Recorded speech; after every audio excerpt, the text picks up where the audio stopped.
Dude, this fucking episode. Normally, I wouldn't be doing something like this because I already upload the episodes to YouTube.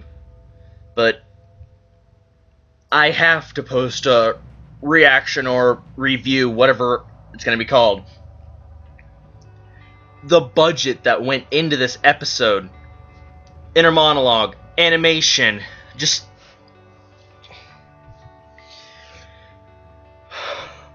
Jesus. Or... Holy crap.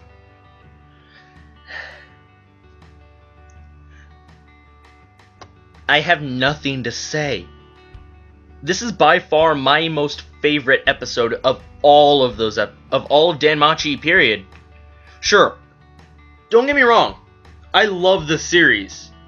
I honestly do. But this episode, I'm always one for like action-packed episodes or well drawn out, the well animated fight scenes that just get your heart racing, that get you in their shoes and kind of curious, like you don't know what's gonna happen or how it's gonna be presented.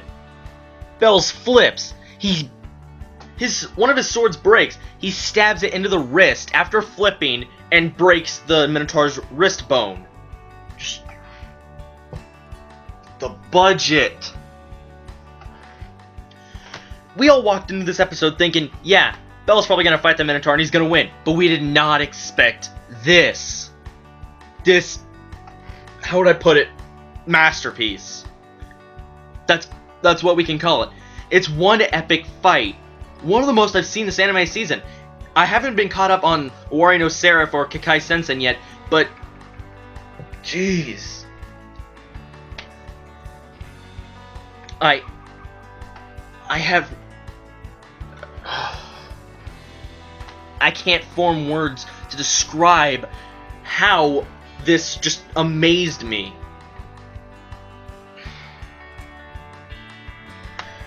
If we get another fight like this, hopefully like Bell fights a floor boss or fights another significant monster that causes this once more, I'm gonna have to start reviewing, like posting reviews with every episode. I'll definitely post another reaction if it does.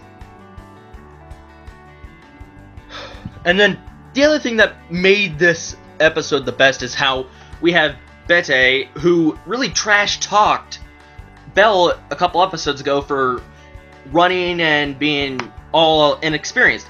Bell showed off his experience from training with eyes and kicked that Minotaur's ass. His abilities are rank S now, and he's most likely going to be promoted to level 2.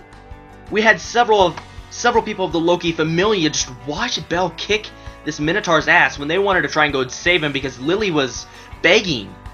That level 1 beating a Minotaur is almost probably unheard of in that world. And just the way Bell killed it. He broke the Minotaur's sword and stabbed it into the Minotaur's abdomen and then used Firebolt to blast him 3 times. It went inside the body, flames shot out of every slash mark. The Minotaur even coughed up blood. The 3rd time, the Minotaur started swelling up with magic and it exploded. A pillar of fire. From the waist up was the Minotaur. And then the lower half exploded into dust. It's like a Skyrim reference, but...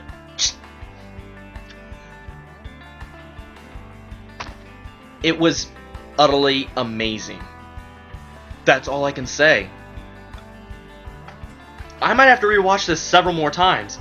When I find a series like this, or even just a fight like this, I'm addicted to it for a while. I'll have to rewatch it a couple times before I'm satisfied. That's how awesome it is.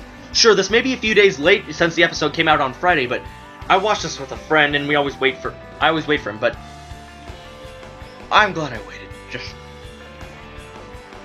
This was awesome. The way the expressions they had on the Loki Familia when they saw Bell beat this was complete and utter shock. They did not expect this. Not even the guy who trash-talked him. It was wonderful, and don't get me wrong, I loved seeing that.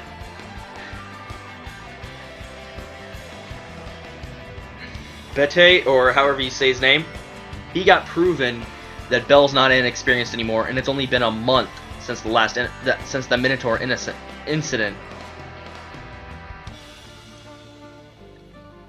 A month, and his abilities have been maxed out. That skill is overpowered, but awesome. He's gonna be ranked 2, and hopefully, sure, the gap between Aiz and Bell is widening. She's top tier, and he's still, like, rising up in the bottom tier. Once he gets closer, I can see him actually going on expeditions with the Loki Familia. This is my theory. They're gonna, since one of the generals, I read a couple of the chapters of the spin-off series that talk about Aiz before Bell and everything. The blonde-haired little kid guy, he's one of the major generals or commanders in the Loki Familia. He asked about Bell's name after Bell kicked his ass, the Minotaur's ass, and passed out standing up with half his shirt on. Kind of like a Dragon Ball Z moment almost. Especially with the blowing up kind of thing. Cell Saga! But he asked what the adventurer's name was. I'm seriously thinking the Loki Familia might hire Bell for future expeditions. Because this one's already... the expedition's probably going to be called off right now because they just witnessed something badass. They might hire Bell and Lily and all that, so that means Bell's moving on up in the world, and I'm extremely happy. I'm addicted to Bell. I have the manga, not the manga, I have the light novel, I want to get the manga, and I'm going to buy the anime. I'm even going to get a shirt with the status on the back. DanMachi, or Is It Wrong to Try to Pick Up Girls in a Dungeon, or any other name you want to give it. Sure, it's nothing original, there's cliches, the harem cliche and all that. Give this a chance. You will love this series, because the way they present these cliches, and the fight scenes, all of this, you don't know what it is, but you get addicted to DanMachi. You can't wait that week for the next episode to come out. Sure, it's only going to be 13 episodes, but I'm already wishing they had more. I want to see Bell defeat a floor boss. Or Bell going against Freya, because I'm assuming Freya's going to go yonder and have, like, Aiz killed, or one of the significant girls in his harem. And that's going to piss Bell off, and then he's going to fight Freya or something. I want to see that happen. Or even Bell fight Otoro, the guy who trained the Minotaur.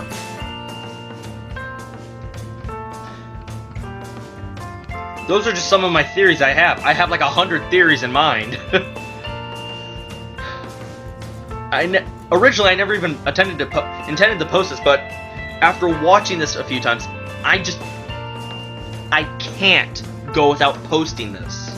Or even recording this. I needed to do this. From the comment section, I saw people saying this was the best episode ever, and etc. I'm agreeing to that opinion. This is my so far my favorite episode of all of DanMachi.